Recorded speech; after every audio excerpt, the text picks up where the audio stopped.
हिंदू पर्व पर उन्माद से कौन चंगा? जहांगीरपुरी को जंगपुरी बनाया। शांतिपूर्ण जुलूस पर कहर बरपाया। दिल्ली दंगे में झुलस गई। दिल्ली लपटों में घिर गई। दिल्ली पत्थरों से चोटिल हो गई। नुकीले हथियारों से लहूलुहान हो गई। दिल्ली तलवार की धार से घायल हो गई। हनुमान जयंती के अवसर पर जहांगीरपुरी में कुछ ऐसा ही हुआ। हिंदू समुदाय के निकाले गए जुलूस पर पहले बोली की गोली चली, फिर पिस्तौल बरसने लगी। पत्थर और बियर की बोतलों से हमले होने लगे। सवाल यह है कि जब शांतिपूर्ण जुलूस निकल रहा था तो उस पर अचानक किसने और क्यों पत्थर बरसाने शुरू कर दिए? ऐसा क्या हुआ कि लोग बेकाबू हो गए और एक दूसरे के खून के प्यासे? और जब पुलिस समझाने आई तो उसे भी कुछ नहीं समझा। एक एक पुलिस वाले को निशाना बनाया। जो सामने आया उसे मिटा देने की कोशिश हुई। तो हम लोग जितने हमारे जो सीसीटीवी फुटेजेस हैं, वीडियो का जो फुटेजेस है या जो ह्यूमन इंटेलिजेंस का जो बेसिस है, इन तमाम एंगल से हम काम कर रहे हैं और जो कोई भी इस अप्रिय घटना में, इस अनफॉर्चुनेट दंगे के इंसिडेंट में लिप्त पाया जाएगा और पाया जा रहा है, उन सब के ऊपर कड़ी प्रोफेशनल कानूनी कार्रवाई होगी। दिल्ली दहल उठी तो उसकी लपटें सियासी भी हो चली।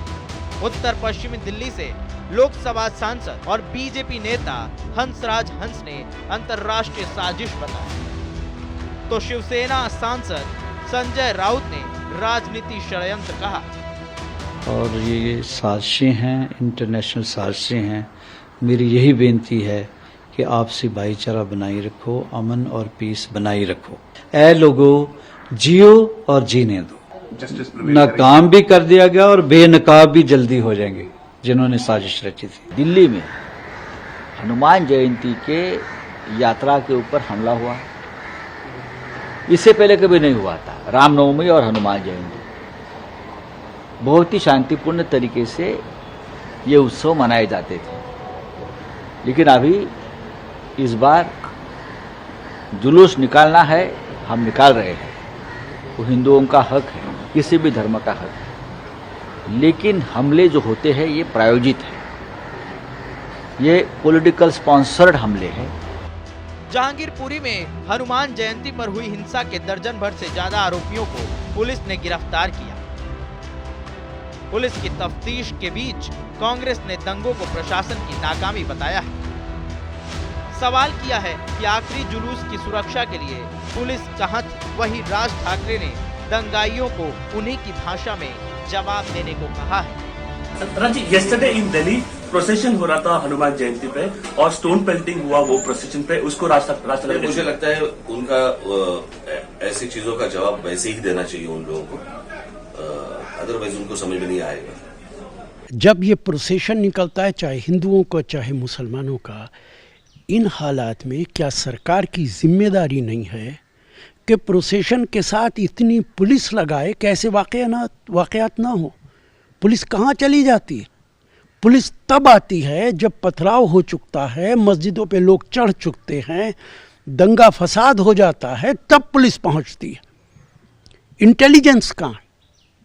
पुलिस अगर प्रोसेशन को अपनी हिफाजत के अंदर निकाले तो इस तरीके के वाकयात नहीं हो सकते। मेरा मानना है जो कुछ हो रहा है उसके लिए सरकार जिम्मेदार है। सरकार को चाहिए कि प्रोसेशन निकालने से पहले सोच समझ के इजाज़त दे, और जिनको इजाज़त दे पुलिस के साथ वो प्रोसेशंस निकलने चाहिए। जहांगीरपुरी के दंगों में साल 2020 के दिल्ली दंगों के कुछ आरोपियों के भी नाम सामने आए हैं। बीजेपी नेता कपिल मिश्रा ने जहांगीरपुरी के दंगों में 2020 के दंगों की पुनरावृत्ति बताया। जहांगीरपुरी में ये जो कल दंगे हुए हैं, हनुमान जयंती के शोभा यात्रा पर जो हमला किया गया है, जिहादी हमला, और जो लोग पकड़े जा रहे हैं, पुलिस पर गोली चलाने वाला मुख्य अपराधी अंसार जिसको पुलिस ने पकड़ा है, हथियार भी बरामद किया है, या बाकी सभी लोग जो पकड़े गए हैं, इन सब लोगों का दिल्ली के दंगों से, शाहीन बाग के प्रोटेस्ट से भी कनेक्शन रहा है। दिल्ली में जो कुछ हुआ उसने रामनवमी पर देश के कई हिस्सों में हुई हिंसा की याद दिला दी।